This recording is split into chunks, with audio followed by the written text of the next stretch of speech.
जगलो आणि धर्मासाठीच मरेल. पर औरंग्या तुझ्या शरण येणार नाही. माझ्या छत्रपती संभाजी महाराजांना 40 दिवस यातना दिला. रोज विचारला जायचं छत्रपती धर्मवीर संभाजी महाराजांना, होताच का मुसलमान? शेवटी या देव देश धर्मासाठी बलिदान दिलं माझ्या राजांनी. महाराष्ट्रात जन्माला आलो, ज्याचं नाव महान असं राष्ट्र आहे. त्या महाराष्ट्रात अनेक शूरवीर पराक्रमी संत जन्माला आले. रत्नांची खाण हा आपला महाराष्ट्र आहे.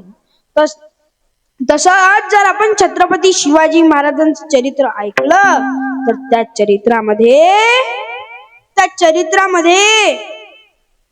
आपल्याला जगायचं कसं ते कळतं. आणि छत्रपती संभाजी महाराजांचं चरित्र पाहिलं तर या महाराष्ट्राच्या मातीसाठी, या धर्मासाठी कसं मरावं, कसं बलिदान द्यावं ते कळतं. या महाराष्ट्राच्या मातीने आपल्याला अनेक शूरवीर रत्न दिली. पण या महाराष्ट्राच्या मातीची एक खंत आहे. या महाराष्ट्राच्या मातीत पितुरीची बीज लवकर उगवतात. माझ्या माय माऊलींनो, या महाराष्ट्रात पितुरीची बीज लवकर उगवतात.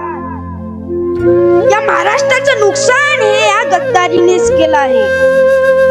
स्वतःच्याच पायावर दगड आपटणारे आपण कळले नाही आम्हाला छत्रपती संभाजी महाराज, कळले नाही आम्हाला छत्रपती शिवाजी महाराज, कळले नाही आपल्याला. अरे आता हाच तो महिना, हाच तो मास ज्यामध्ये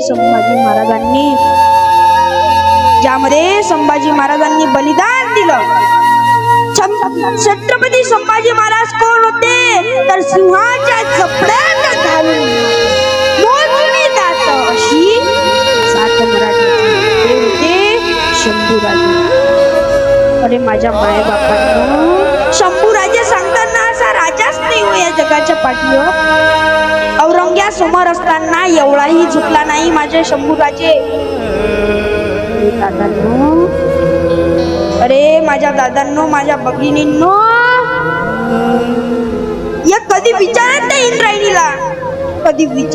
त्या इंद्रायणीला संकट आल्यावर कसा लढला माझा राजा, तर ते इंद्रायणी पण सांगेल. अरे तुझा राजा लढला स्वाभिमानानं आणि रयतेसाठी, या महाराष्ट्रासाठी, या धर्मासाठी बलिदान दिला स्वाभिमानानं. तूही तसाच. अरे माझ्या दादांनो, माझ्या भगिनींनो, कधी विचारा त्या सह्याद्रीला, कधी विचारा त्या सह्याद्रीला काय होते संभाजी राजे, तर सह्याद्री पण सांगेल. अरे 120 लढाया करून एकाही लढाई पराजित न होणारा राजा म्हणजे संभाजी राजे.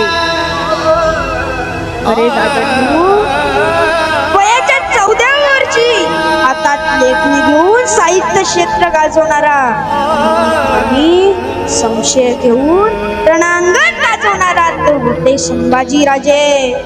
देश धर्म पर मिटने वाला शेर शिवा का छावा था. देश धर्म पर मिटने वाला शेर शिवा का छावा था.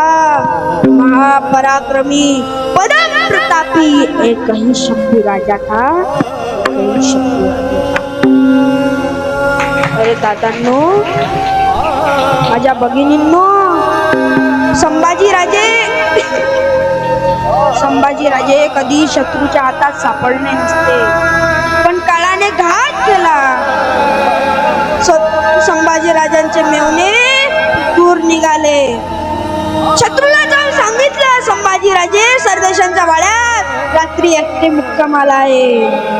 मुक्तरब खान अनेक असंख्य सैनिक घेऊन पकडायला निघाला.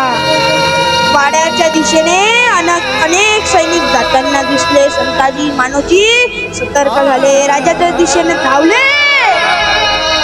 राजाला वाचवायला हवं. राजाला वाचवायला हवं. लाखो मेले तरी चालेल, लाखाचा पोशिंदा जगला पाहिजे, लाखाचा पोशिंदा जगला पाहिजे.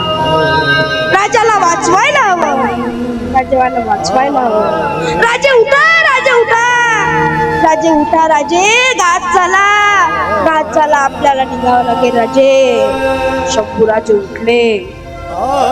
काय झालं? कोणी घात केला? कोणाची हिंमत माझी बातमी शत्रूकडे देण्याची?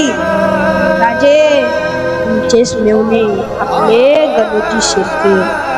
राजे आपण निघा, राजे कवी कलशांना घेऊन आपण निघा, राजे आपण निघा. राजे निघायला तयार नको. राजे वडीलकीच्या नात्याने सांगतो, राजे राजे निघा. राजे कवी कलशांना घेऊन निघाले, पण तोपर्यंत उशीर झाला होता. चहूबाजूने शत्रूच्या सैन्याने घेरलेलं होतं. मुघलांशी माझ्या राजाने जिंगल घेतली, त्यांच्याशी लढले, पण आखरी पकडला गेला माझा राजा, पकडला गेला हो माझा राजा. चढून पकडायची कोणाची हिंमत होत नव्हती. कसा पकडला? एखाद्या सिंहाना काडे गोळ बंदोबस्ताने पकडावं ना, असं पकडलं आणि मुघलांच्या हातात सापडला. साखरदंडांनी पकडलं माझ्या राजाला. माझ्या मायबापांनो, माझ्या भावांनो, साखरदंड साधे नव्हते, साखरदंड साधे नव्हते. त्या साखरदंडाला किडे लागले होते.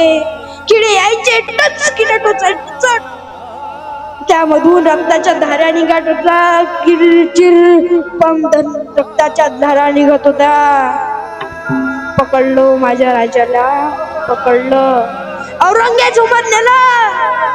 औरंगजेब खुश झाला. आता त्याला वाटलं आता हा आपली शरणागती पत्करेल, पण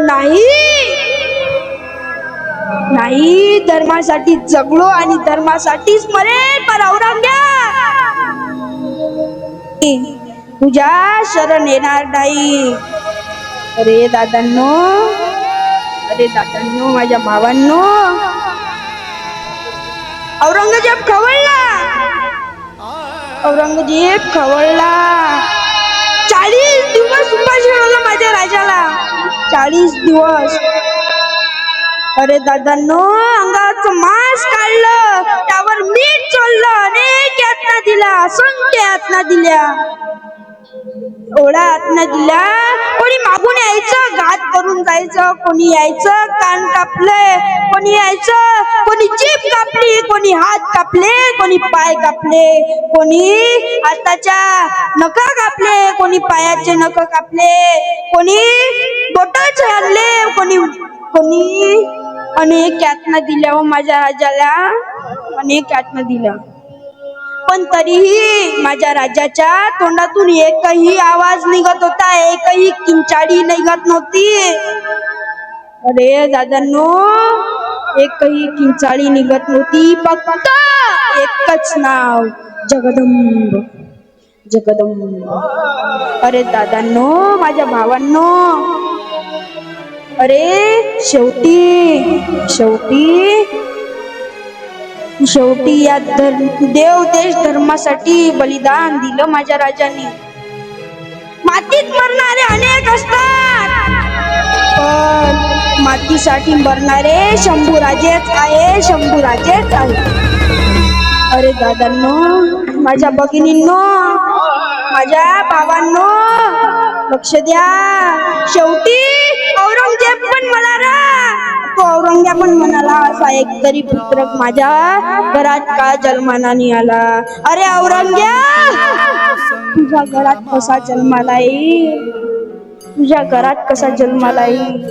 छत्रपती संभाजी महाराज फक्त जन्माला येतो तो म्हणजे सह्याद्रीच्या कुशीत, महाराष्ट्राच्या मातीत आणि मराठ्यांच्या जातीत. अरे दादांनो, अरे दादांनो, हर हर महादेव आवाज सुटला.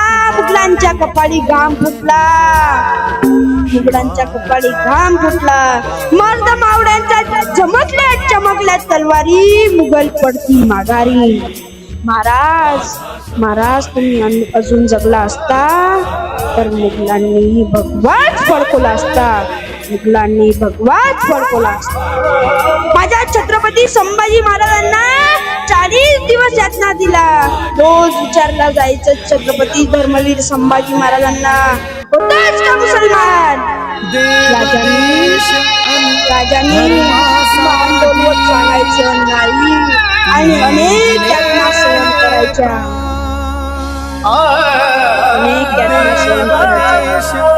अरे दादांनो 40 दिवस यातना दिल्या माझ्या राजाला.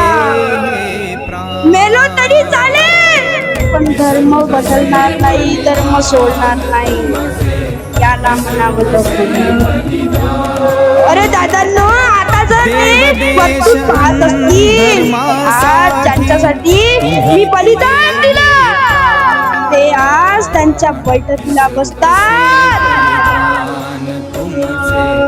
अरे थोडे माणसं काही पैशासाठी धर्म बदलतात. काय वाटत असेल माझ्या राजाला, माझ्या भगिनींनो. तुम्हाला जर खरंच अभिमान असेल ना हिंदू होण्याचा तर त्या लवजियातला बळी पडू नका. आपला धर्म सोडून जाऊ नका. जेव्हा तुम्ही आपला धर्म सोडून दुसऱ्या धर्मात जाल ना तेव्हा तुमचे तुकडे कोणत्या एखाद्या फ्रीज मध्ये नाहीतर कपाटामध्ये सापडतील. म्हणून भावांनो तुम्हाला हात जोडून विनंती, तुम्हाला जर परत हिंदू होण्याचा अभिमान असेल ना तर धर्म जगायला शिका, संस्कृती जपायला शिका. बरेच दादांनो